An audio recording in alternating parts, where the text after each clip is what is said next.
And today we are going to talk about one simple method from unsupervised learning field, which is called clustering.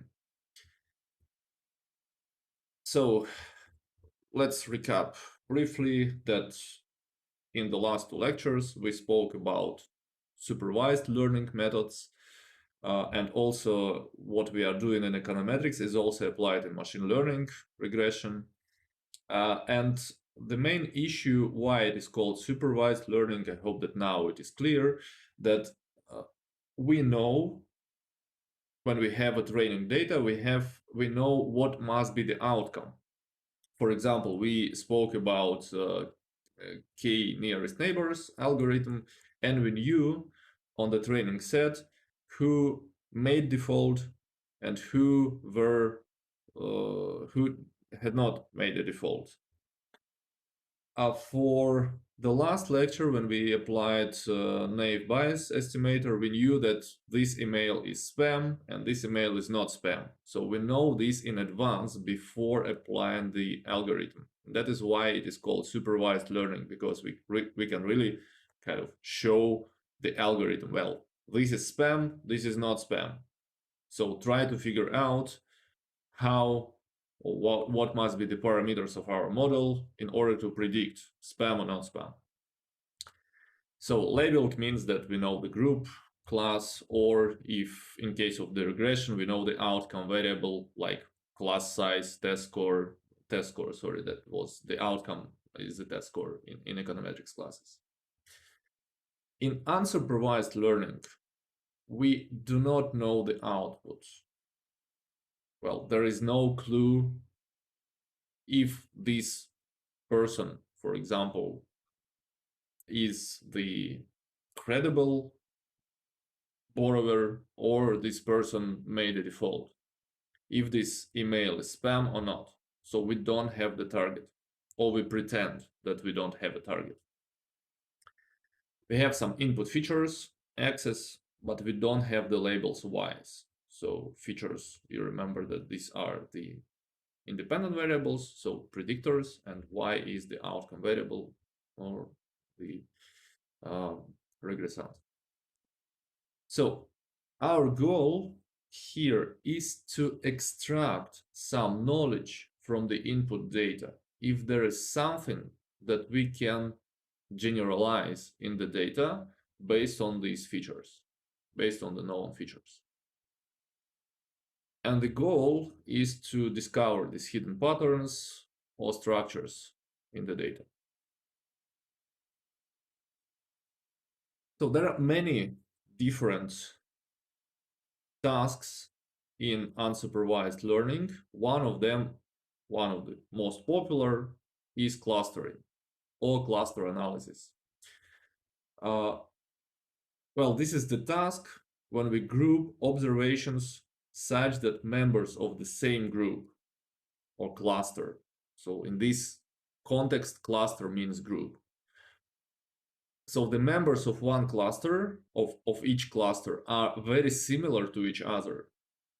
But the members of different clusters are very different to each other. So we want to separate our observations into groups such that groups are different to each other and they are similar within the group. So the goal is to split this data in such a way that points within the single cluster are very similar and points in different clusters are different to each other. And we really need to understand what must be the metric in order to claim that these two observations are similar and these two observations are different. So when we can use clustering, so for example, we can use it when we explore a data set before trying to dig into data, before trying to make some assumptions about the relationship between variables. We can explore the data with the help of clustering just to probably reveal some hidden patterns and some hidden relationships, and to create some groups. So the method that we are going to discuss today is very similar to what we did in classification algorithms. So we want to assign a number or class to each data point, which is gonna indicate which cluster this particular point belongs to. So if you remember 2 lectures ago, the method of k nearest neighbors, we tried to label the points from the training data set, whether these points are closer to clients who made a default or who clients who did not make a default. So the same task is going to be here. We want to label some data points that these data points are from cluster number 1, these data points are from cluster number 2, and so on. But without knowing whether it's correct or not, we cannot check the correctness of this division. So when, in which practical applications we can use this clustering? So one application is customer segmentation. You have a data on customers, and probably you want to split your customers into separate groups according to their characteristics in order to better target them. Like these customers like the advertisement from social media, and these customers are more likely to increase their purchases when we give them some flyers, and these customers like SMS advertisement and so on. So we probably want to better understand who are our customers and which are the groups of these customers. So as I said, for data analysis, we just want to explore the data set and probably to analyze each cluster separately just to better understand maybe different relationships in each group. We spoke about the curse of dimensionality when we spoke about k nearest neighbors, when the number of x variables is so large that it becomes computationally difficult to run our algorithm. And sometimes clustering helps. Well, we identify that our observations belong to different clusters according to the vector of features, and then we replace like 20 variables with 1 or 2 variables that are called affinities, cluster affinities.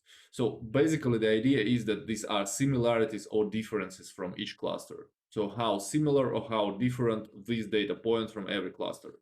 And for example, if you have like 3 clusters and 20 axes, instead of 20 axes, we can get only 3 predictors. And when we have 3 variables instead of 20, this is much simpler to apply k nearest neighbors algorithm, for instance. One interesting application of clustering is anomaly detection. We spoke about outliers in econometrics. We spoke how to identify outliers visually. Like you have a point, and this point is far away from the group of other points. That is exactly the idea of clustering. You have a cluster of or group of homogeneous points, so points that are similar to each other, and one point is far away from them. This is anomaly detection. So any instance, any observation that has a low affinity, so a low similarity to all clusters, like you have one group here, one group here, one group here, and something in the middle. So this something in the middle is far away from every cluster. That is why you label this as an anomaly. For instance, in practical application, this anomaly detection is used in anti-fraud detection. When a lot of data on bank customers or some other financial company clients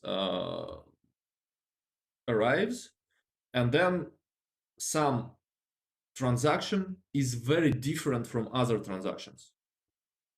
So immediately the machine will signal you that this is anomaly, And probably you can check this manually, or probably you can label this as a fraud transaction. Search engines. So all of you know about the image search. When you load some image on the web, and then it gives you either this image or similar images to what you have searched.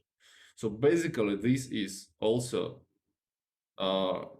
this the whole method uses clustering, because instead of comparing the picture, like all the features of this picture, you first of all you cluster similar images according to their characteristics in some clusters, and then when you upload some picture, this picture is compared to different clusters, and then it shows you, well, these are similar pictures from a particular cluster.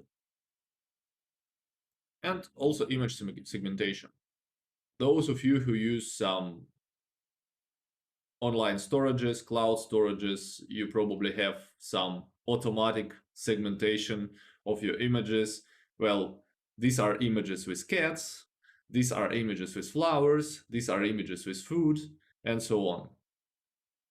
Or like these are images from I don't know, from this city, these are images from this city. So all of these things are also using clustering, because according to some features, so the machine itself is able. So look, when you upload some pictures to the cloud, you don't tell to the machine that, well, this is a picture with like castles, this is a picture with a sea, this is a picture with cars, and so on. It recognizes these pictures itself. So it's unsupervised learning in this case, right? So it has a wide number of applications. But how does it know that how does it know if it is a car, if the output from sample is unknown? Well, there are some. Well, okay, so probably somebody told on the training data set that, well, the car looks like this, and then when your new information arrives, it's probably semi-supervised learning. It's not completely unsupervised. But when you don't tell to the machine what's there, so the machine at least is going to be able to recognize, well, these pictures are similar, something is there. So you probably don't know exactly what is there, like is this car or castle or building or whatever, but it recognizes that there is something similar, like three pictures with something. And then you recognize that these three pictures are the pictures with car. Oh, these four pictures are pictures with something else, and these four pictures are very different from these three pictures. And then you look at these four pictures and you see, well, this is food, and food is definitely different from car. So yes, in the completely unsupervised learning, the machine is going to be able to recognize that these three pictures are similar and these four pictures are similar. So the machine is not going to be able to recognize that here are the cars and here are the food. And then you can come and tell, well, these three pictures are similar because there are three cars, and these four pictures are similar because there are four different pictures of food. In this case, yes, it's going to be semi-supervised learning, because first step, the machine will tell you, well, something similar in these pictures, and then you will come and say, well, obviously, this is similar because we have cars, and this is similar because we have like food or flowers. Okay. So the one of the simplest algorithms in clustering, there are many. One of the simplest algorithms is called k-means. It's very similar to k nearest neighbors. Also, k is the key hyperparameter of this method. So how does this work? This is an iterative process. So we have several iterations, several steps until the algorithm finishes. And we will see how this works. So this is a process of moving the centers of the clusters. So you will see why these are centers. We call them centroids, to their mean position of the constituted instances. So the constituted instances are the instances that are included into the particular cluster, into the particular group. And then we reassign these instances to the clusters with the nearest centroids. So this is just a definition. So don't worry, you will see step by step how this works. This is very simple and this is very logical. So the parameter k specifies the number of clusters that should be created. So of course, one cluster is not reasonable, like 2 clusters, 3 clusters, 4, 5, and so on, according to your needs or according to the practical implications. So we will spoke how to choose the proper number of Ks in the second part of this class. So basically, this algorithm automatically assigns observations to clusters, but it cannot determine the appropriate number of clusters. It will not say, well, there are 3 optimal clusters or 4 optimal clusters. This is your choice. The same as in k nearest neighbors. So we had several clues how to choose the proper number of neighbors, but well, this is up to the researcher. 3 neighbors or 5 neighbors or 7 neighbors and so on. Of course, k must be the positive integer. We cannot create -3 groups of objects. We can create only 1, 2, 3, or 5, or 4 groups of objects. And it must be less than the number of instances.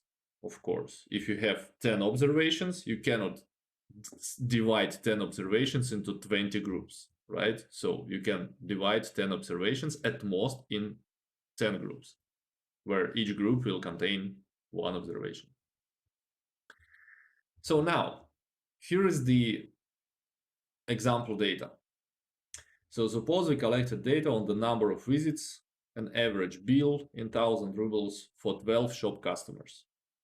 So there are 12 customers, there is a number of visits, 7 visits, and average bill per visit is 5,000 rubles. Like 5 visits, 7,000 rubles, and so on. Of course, when we observe the table, it's very difficult to comprehend what's there. So these are just numbers and we don't see any clear picture of this data. So let's observe the scatter plot of these data points. Here is the number of visits, here is the average bill. And from the data from the scatter plot, we can suggest that there are how many groups of clients, who can say? Like it is designed such that it is more or less visible. Yes, so we have one group here, right? So the clients, let's call these clients who are not frequent visitors, because the number of visits is 1, 2, or 3, and they don't spend much, 1, 2, 3, 4,000 rubles. And we have this group. And in this group, we have more frequent visitors and those who spend more, right? So we have from 3 to 8 visits, and they spend from 5 to 8,000 rubles. So this is how you can visually suggest the number of clusters you just observe. The problem is that in practical applications, you don't have only 2 variables. You will have like 5, 6, 7 more variables. And of course, you are not able to create 6-dimensional graph. In this case, you rely purely on the automatic algorithms or on some reasoning. But if there is a 2-dimensional data, well, it's quite simple. Just plot this data, and if you see that there are some particular clusters, particular groups, well, you can suggest the number of clusters. Okay, so we see and we suggest that there are 2 groups of clients. Now, the first step. The first step usually is done kind of randomly. you need to randomly select 2 points. Since we assume that there are 2 groups, you need to select 2 points that are gonna be called centroids. We just assume for this example, it doesn't really matter where to start. We assume that the first centroid is gonna be the fifth instance, 4 and 6. So this 4 and 6. This is gonna be one centroid to start with.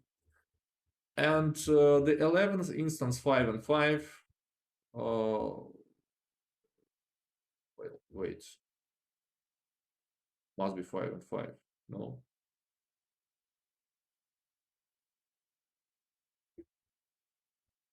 Second.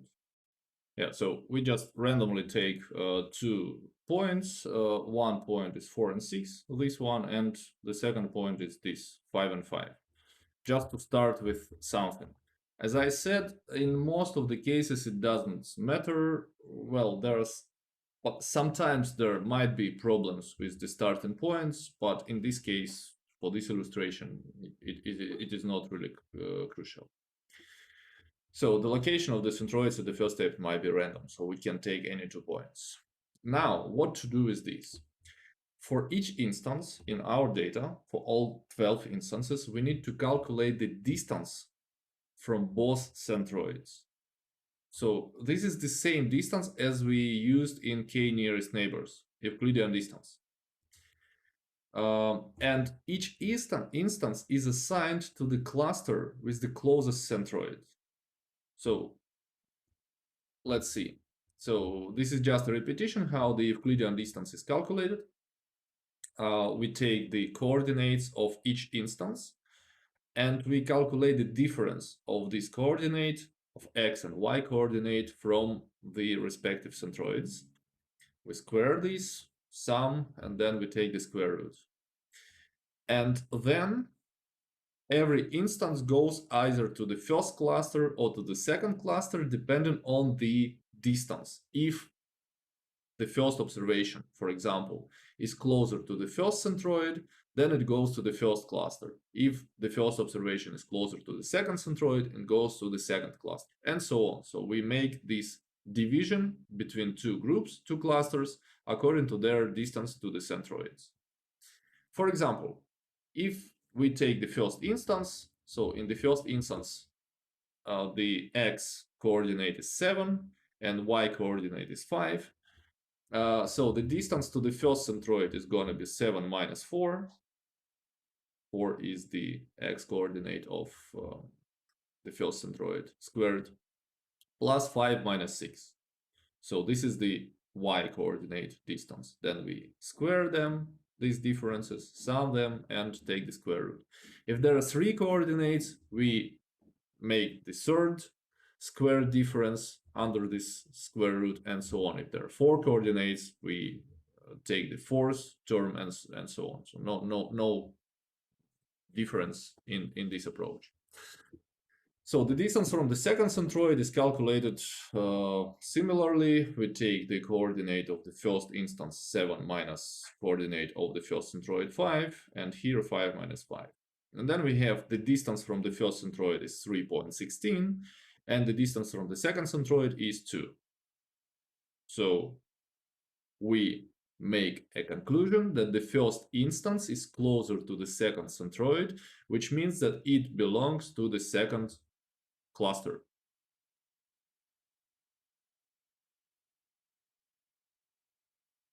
And then we repeat this calculation, this procedure for every instance, for every observation.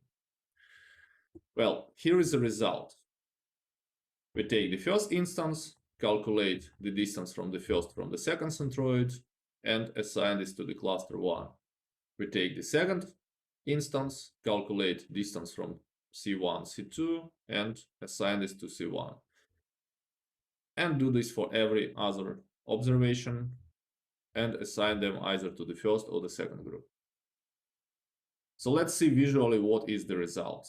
So we took, this is the first centroid, this is the second centroid, and now our assignment is the following. So these 5 green diamonds are the observations or instances that go to the first cluster. These blue circles, 7 of them, are the observations that belong to the second cluster. But this is the first iteration. This is just some step that we need to make in order to start the whole procedure.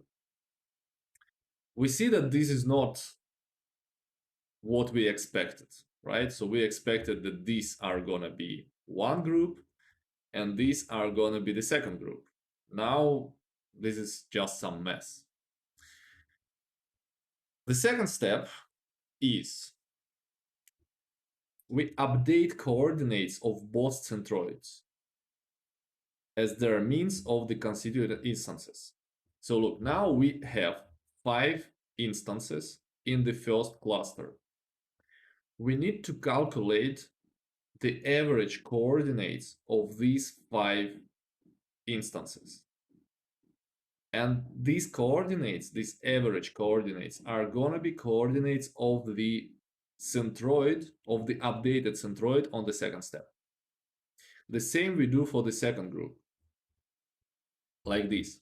Centroid 1 coordinates, average coordinates of instances 2, 5, 6, 10, and 12. So why these instances? Because instances 2, 5, 6, 10, and 12, they belong to the first cluster. We take instances for the second cluster, and their average coordinates are gonna be centroid 2 coordinates. So the rest, 1, 3, 4, 7, 8, 9, and 11. So here's the calculation. Centroid 1 x coordinate is 5 plus 4 plus 1 plus 6 plus 3 divided by 5. So let me go back just to show you.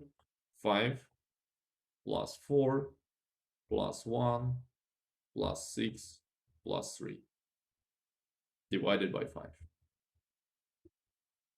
So the same we do for the y coordinate, 7, 6, 4, 8, 7 divided by 5, and we have these new updated coordinates for the new centroids, 3.8, 6.4. The same for the second centroid. We take the averages for x out of 7 instances and for y out of 7 instances. And then here is a new centroid 2. And now we do the same procedure as we started with. We take these centroids and we compute the distances of every instance from these centroids. So we recalculate the distances of the training instances to the updated centroids and reassign these instances to the closest centroids. So look what happens. So this is the result of the computation. So the distances from the updated centroids, these two. And here is the result. And you can note that something has changed. For example, the third instance has changed from C2 to C1. So we will see the comparison. So now let's look at the picture. So now on the picture, we have new centroids here and here.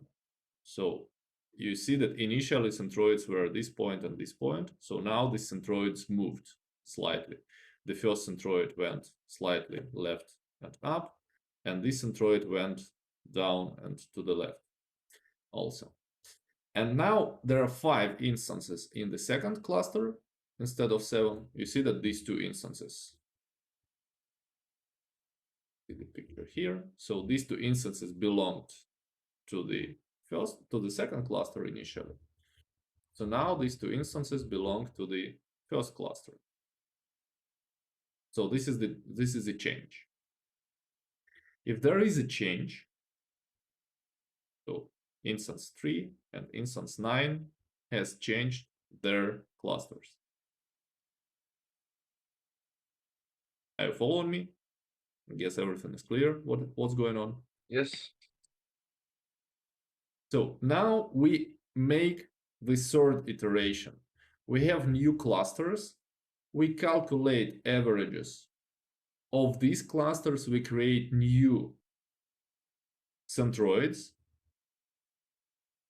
and we assign the observations to new clusters until there is no change in the cluster assignment, until nothing changes. So the third calculation is here, so I'm not going to comment what happens here. I guess you understand the logic that we, in the third step, we just take the averages from the first clusters of the new assignment, and then we create new centroid. So here is the picture. Look, the second centroid moves down and left more, and the first centroid goes up and right. And you see that on the third iteration, we've got what we expected, right? These 4 observations belong to the cluster number 2, and these 7 observations, oh look, 8 observations, they belong to cluster number 1. But we don't stop here, because we really need to check if something changes after this iteration. So after the second and third iteration, we see that first, 6th, and 11th observations changed their clusters. So the observation number 1, customer number 1, went from C2 to C1. Customer number 6 went to C1 from C2, and customer 11 went from C2 to C1. So 2 points went from C2 to C1, and 1 point went from C1 to C2 on this picture. So this point went to cluster number 2, and these 2 points went to the cluster number 1. Will anything change after the 4th repetition? So here is the result of the 4th iteration. You see that centroids went right in the center of each group. So this is the centroid for the second cluster, this is the centroid for the first cluster, and no assignment changed. So no customer moved from one cluster to the other cluster. So the same assignment as it was before. What does this mean? It means that we stop the whole procedure. We don't repeat this procedure because nothing will change. I guess the logic of this algorithm is very clear, and the algorithm is very simple and must be understandable. So after iteration 3 and 4, we don't have any change in the cluster assignment. So therefore, we stop on this iteration number 4. And finally, none of the instances changed their cluster assignment after the 4th iteration, so we are done. So we found the proper grouping of our observations into clusters, and we've got exactly what we expected. This is one cluster, this is the other cluster. Well, and this is the final result. We see that observations 1, 2, and 3, or customers 1, 2, and 3, 5, 9, 10, 11, 12, they belong to the cluster number 1, and customers 4, 6, 7, 8, they belong to the cluster number 2. And we really see that cluster number 2 kind of groups those customers who rarely visit our shop and spend not too much. 3, 3, 1, 4, 1, 1, and 2, 2. So the other customers, they visit our shop more oftenly, and they spend more money in the shop. So probably we can target these customers in a different way. Any questions about this algorithm and the way how we assign customers to clusters? So it doesn't really matter which point we randomly choose for the centroids. In most of the cases, no. For the first step, it doesn't matter. Sometimes, if your data is kind of special, your algorithm may stuck at some point. and may give you not really proper result. But in most of the cases, it doesn't matter. It still will lead you to the correct result. So as you see, we started from the points that are very close to each other. So from the center of our data. And then these points diverged from each other such that all the points are belonging to the first and to the second cluster. They are far away from each other as much as we can make this distance. By the way, now after you created these two clusters and after you see that these two groups are kind of different from each other, you can apply, for example, ANOVA. Okay, for two clusters, ANOVA is not necessary, right? So you can apply two sample t-tests. But if there are going to be 3 clusters or 4 clusters or whatever, you can apply ANOVA, because in this case, you already know that your groups are different from each other in some according to some criteria. And then you can check whether they, I don't know, whether they spend more or less than every like their spending depends on the cluster belonging on something else. So this is the way how you can create those groups if you don't know exactly how to classify your observations into groups.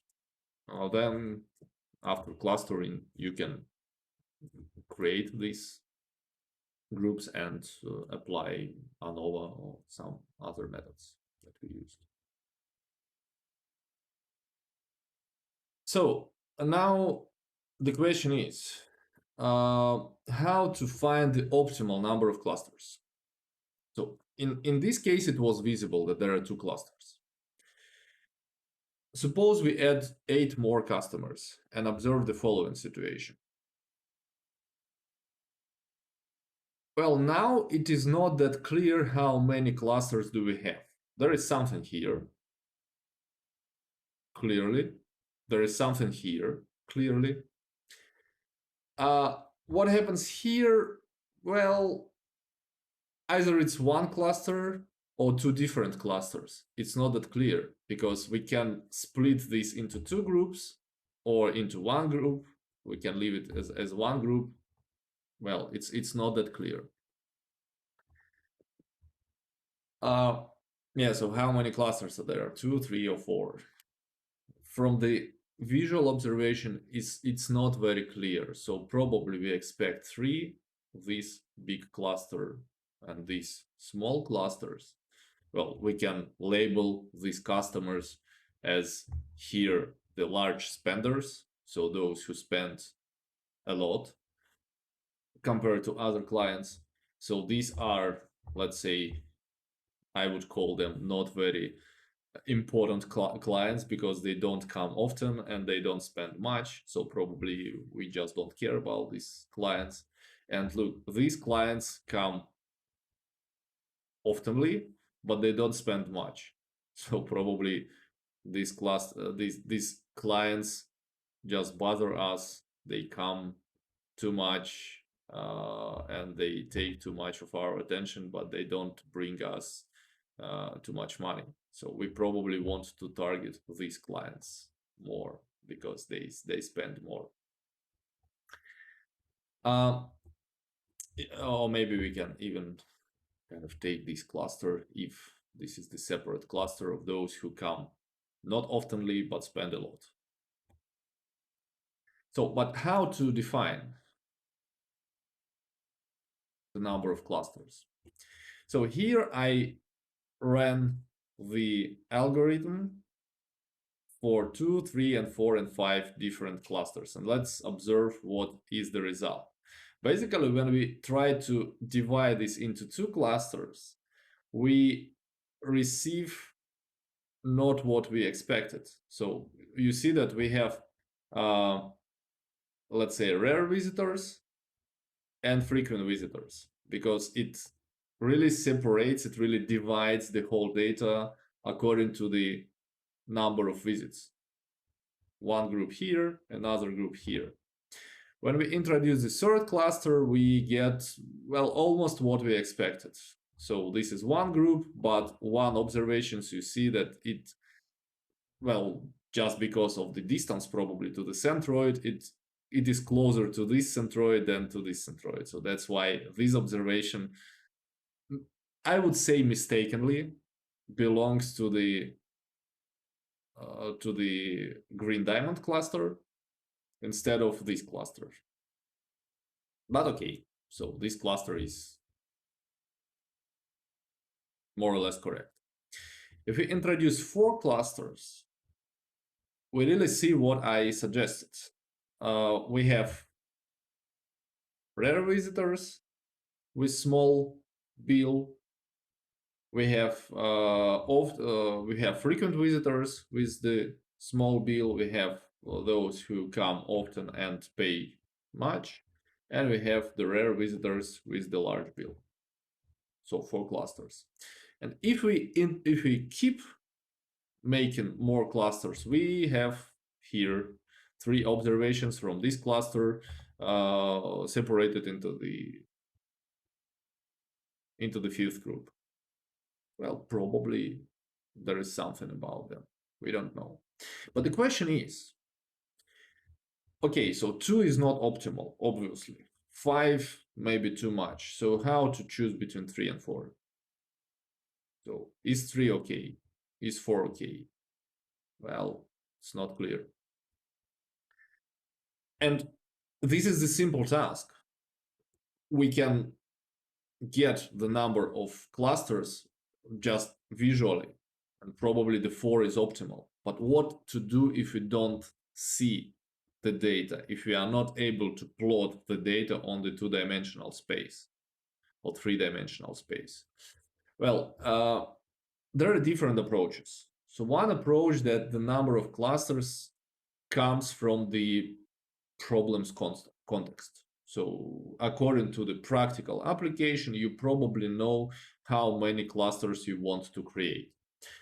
For example, just one particular example, if the company manufactures shoes and it wants to know whether it is able to support manufacturing 3 new models. And if we want to understand our customers and who are the targeted groups, then we want to, of course, divide our customers into 3 different groups, because one group is gonna be the target group for one model of shoes, the second cluster is gonna be the target group for the second type of shoes, and the third is gonna be the target group for the third part of shoes, the third type of shoes. If it is not clear from the problem context, then we apply a technique which is called the elbow method. What this elbow method suggests, and why does it called elbow method? So it plots the value of the cost function. So we will discuss what is this cost function produced by different values of k. If k increases, the average distortion, the average number value of this cost function will decrease, and each cluster will have fewer considered instances, and the instances will be closer to their centroids. So I guess this is obvious, right? So if you go back to the picture, so for example, when we have 2 clusters only, the centroids are going to be somewhere here and here, and the distance of, let's say, some points is going to be too large. When we introduce 3rd cluster, then of course the centroid for this blue circles group is going to be somewhere here, and it's going to be very far from the centroid of this green diamonds group. But you see that one observation is still closer to the centroid of green diamond groups than from this light blue triangle group. When we introduce the 4th centroid, well, the distance decreases. The distance from each observation to the respective centroid, of course, decreases. I guess this is obvious, and the technique itself assumes that this distance will be decreasing. So now, when to stop? Well, the improvements to the average dispersion will decline as k increases. So this marginal change of the cost function will be decreasing. And the value of k, where the improvement to the dispersion declines the most, is called the elbow. So basically we are looking for the last large improvement in our cost function. So the cost function is here. This is very similar to what we have calculated when we calculated distances. So we take the coordinates of every observation. We calculate how these coordinates are different from their centroids. So now these are the differences from the respective centroids. We take the norm. The norm is what we have calculated as a Euclidean distance. So x1 minus mu1, x2 minus mu2, and so on. I mean, the coordinates. Then we square this, and we sum over all observations and all clusters. So basically, this is, as I said, this is similar to the Euclidean distance, but we don't take the square root of this. And that's all. That's all different. That's all the difference. We calculate Euclidean distances without taking the square root for all observations. Yes, mu k is the centroid for cluster k, and the cost function just sums all these distortions of the clusters. So we will not calculate this manually. I will show you what happens. Look, for that example that I showed you on the picture, if we have k equals 2, the dispersion, this cost function equals to, well, it's here. Then we introduce the third cluster, and you see that this dispersion significantly drops. So the distance, the average distance of all instances from the respective centroids drops. When we introduce the fourth cluster, it drops even more. And then the improvement with the fifth cluster is not very large. You see that here is the elbow, so this angle on the graph. Like if you have your arm, right? So it goes down and then it goes like this. So this is, it looks like arm, and here is your elbow. So basically, with the help of this elbow method, we can suggest that the 4 is the optimal number of clusters. 5 is not, because the improvement is not that large. So this was the last large improvement in the cost function. Here is not. And definitely nothing improves in all the other steps. Very simple method, but sometimes it might be confusing when exactly the last large improvement happened. Yes, in some cases this elbow method is not very helpful, but in most of the cases you will see this angle when the cost function has changed. So now let's discuss some issues when this k-means method doesn't work or works not very nice. So I took 2 examples from this book by Müller and Guido. Look, we have this data. There are definitely clusters. So this cloud, let's say, is the cluster number 1. This cloud is the cluster number 2, and this cloud is the cluster number 3. But what k-means does? It says that here is the cluster number 1, here is the cluster number 2, and here is the cluster number 3. So k-means fails to catch non-spherical clusters. So the clusters that are kind of extended in one direction. Therefore, you must be very careful with applying k-means when you have something like this. Another issue, when you have some complex shapes like these two, whatever it is, like half circles. Again, it is clear that one half circle is one cluster and another half circle is another cluster. But k-means makes it like these blue points are the points from one cluster and these red points are the points from the other cluster.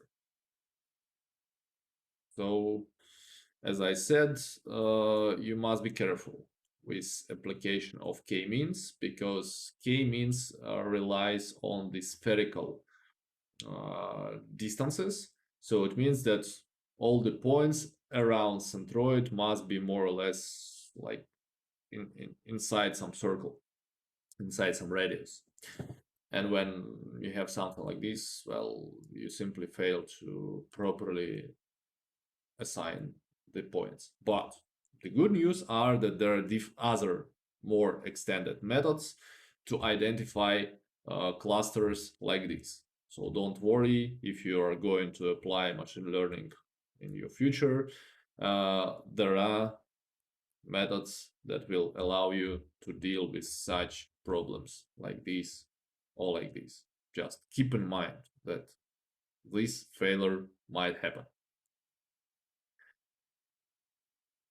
Any questions at this moment?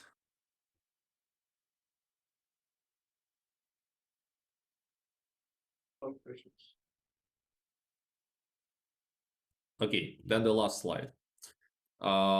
Seems like we are finishing a bit earlier. I guess it's not a problem. So that was the last lecture in mathematical statistics course, but not our last meeting with you, of course. So we will continue with econometrics. So please keep in mind that next week we have 2 classes of econometrics, and next 4 weeks we have 2 classes of econometrics. Every Thursday we have lecture, and every Friday we have exercise session. Next semester we will study econometrics 2 course with the more extended problems that will be left from econometrics 1. So in the next weeks, what is gonna be related to statistics? In the next weeks, first of all, I will record you video tutorials of these 3 machine learning techniques in Python. So how to apply these techniques automatically without manual calculations of these distances and all these annoying things. There are some functions, so basically I can demonstrate you just probably to as a kind of teaser. So look, when I was preparing for this lecture, I made this. So this is iteration number 1, this is iteration number, this is the picture, iteration number 2, iteration number 3, and you see that there is a lot of code to do all these things. Well, partially it is because I needed to produce all those tables, but partially it really takes a lot of time to make all these iterations. When you apply the automatic code from Python, is just here. Look, 1, 2 lines of code. So basically, this is not this is even not needed. Just these 2 lines of code, and the third just gives you the labels. You see how nice when you know some special functions, but again, I'm saying that you still need to understand what underlies these steps. So in those video tutorials, I will tell you how to apply these functions in order to get the same results.